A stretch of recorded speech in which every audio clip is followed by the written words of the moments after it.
Hello guys. तो कैसे हैं आप सब लोग। आई होप आप सब लोग बहुत अच्छे होंगे और आपकी प्रिपरेशन भी बहुत अच्छी चल रही होगी। मैंने वीडियो में देखा था लास्ट वाले में कि आप लोगों ने कमेंट किया कि आपको क्वांट स्ट्रेटजी भी चाहिए, इसलिए मैं आपके लिए आज क्वांट की स्ट्रेटजी लेके आई हूँ। एक्चुअली क्या है ना, राजस्थान में गणगौर का फेस्टिवल चल रहा है, इसके रिगार्डिंग मुझे थोड़ी सी लेट हो गई वीडियो अपलोड करने में।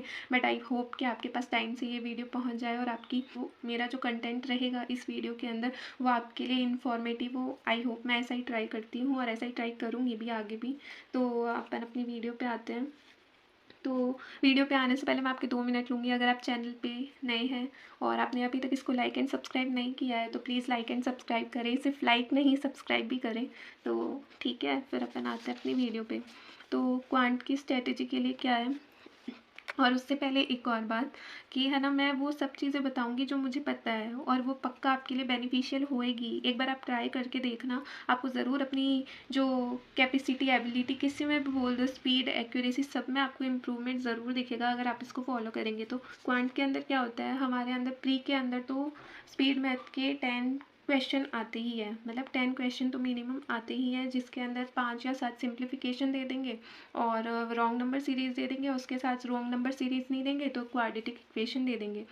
और जैसा कि मैंने आपको बताया था कि आपको स्क्वायर अच्छे से आने चाहिए, आपको 40 तक स्क्वायर अच्छे से याद होने चाहिए और बाकी आगे की ट्रिक्स भी आपको पता होनी चाहिए। कभी कभी सिंप्लीफिकेशन में बड़े नंबर की स्क्वायर भी आपसे पूछ लेते हैं, तो उसके मतलब आई मीन स्क्वायर डायरेक्ट नहीं पूछते हैं, आपको क्वेश्चन के अंदर ही देना पड़ता है। बट आपको कैलकुलेशन आपकी टाइम नहीं ले, इसके लिए आपको उसका स्क्वायर पता होना चाहिए और उसके लिए कुछ ट्रिक्स भी होती है, तो आप देख लेना, ट्रिक से आपको पता चल जाएगा। वैसे तो मैं शॉर्ट्स में डाल दूंगी उसकी, अगर कोई ट्रिक अगर आपको चाहिए तो आप कमेंट कर देना।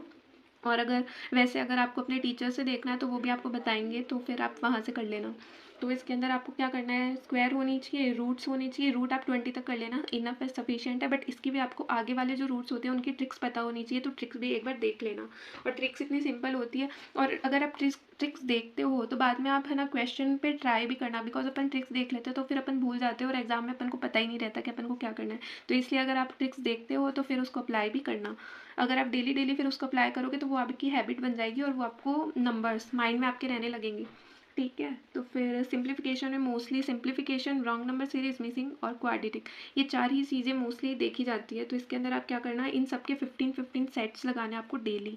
और डेली आपको मतलब अगर आपको टेबल्स याद नहीं है तो आपको याद करने की नीड भी नहीं है, आप अपने जहाँ पे भी आप पढ़ाई करते हो स्टडी टेबल के आगे उनको लिख लो एक चार्ट के ऊपर, और डेली अगर जिस टाइम आप पढ़ते हो उस टाइम एक बार अपनी रिवाइज़ कर लो।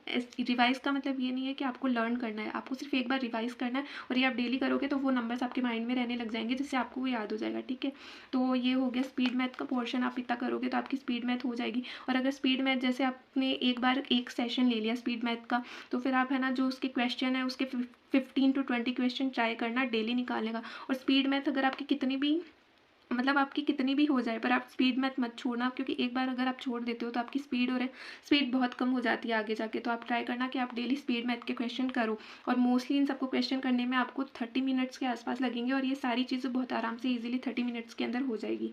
फिर हम लोग आते हैं अर्थमेटिक के पोर्शन पे। अर्थमेटिक के पोर्शन पे आपको boat and stream, ratio, partnership, percentage, mensuration, probability, profit and loss, SICI, mixture and allegation, तो ये इतने टॉपिक्स हैं। तो इसके अंदर आपको क्या करना है कि इन सब की सेपरेट क्लासेस लेनी है, ये आपको लेनी ही पड़ेगी तभी आपको समझ आएगा। और अगर वैसे जैसे कि मैंने बोला था, अगर आपकी पहली मैथ्स पढ़ी हुई है तो आपके लिए ये सारे टॉपिक्स ईजी होंगे।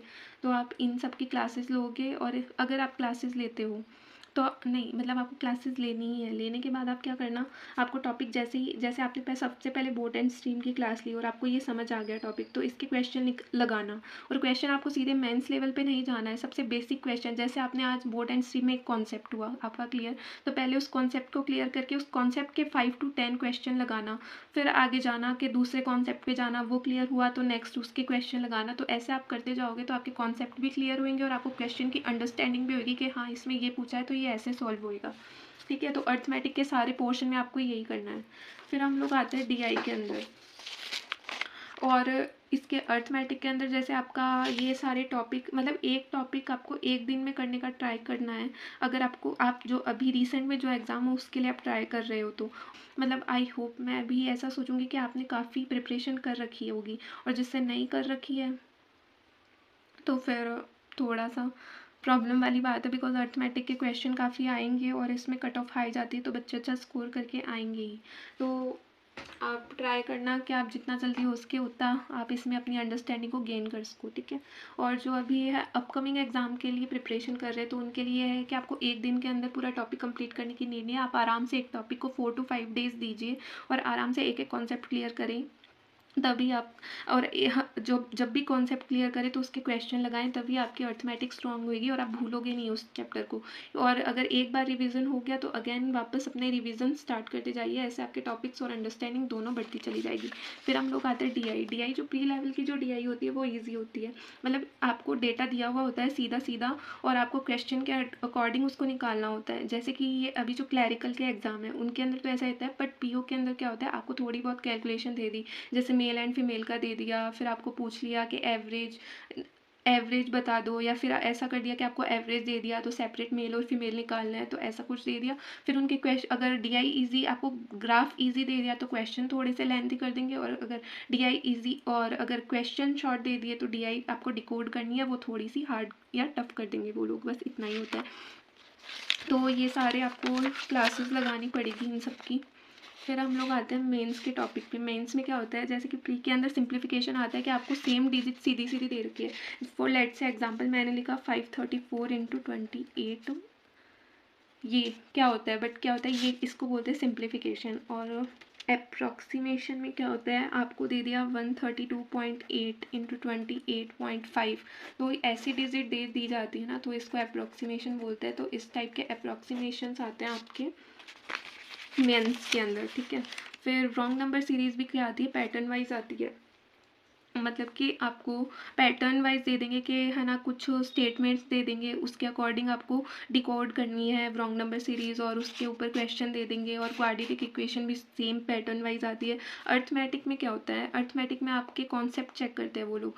मतलब मेंस के अंदर आपकी डीप नॉलेज चेक होती है टॉपिक्स के अंदर कि आपने कितना डीप पढ़ा है जाके, और आपके कितने कॉन्सेप्ट क्लियर है। अगर आपके चैप्टर के कॉन्सेप्ट क्लियर है तभी आप मेंस के क्वेश्चन कर पाओगे। इसीलिए मैंने बोला था कि आपको एक चैप्टर को काफ़ी टाइम देना, और जैसे जैसे आपके टॉपिक के एक टॉपिक हो गया, उसका कॉन्सेप्ट क्लियर हो गया, फिर क्वेश्चन लगाओगे, तो इससे आपको मेंस में भी काफ़ी बेनिफिट होएगा।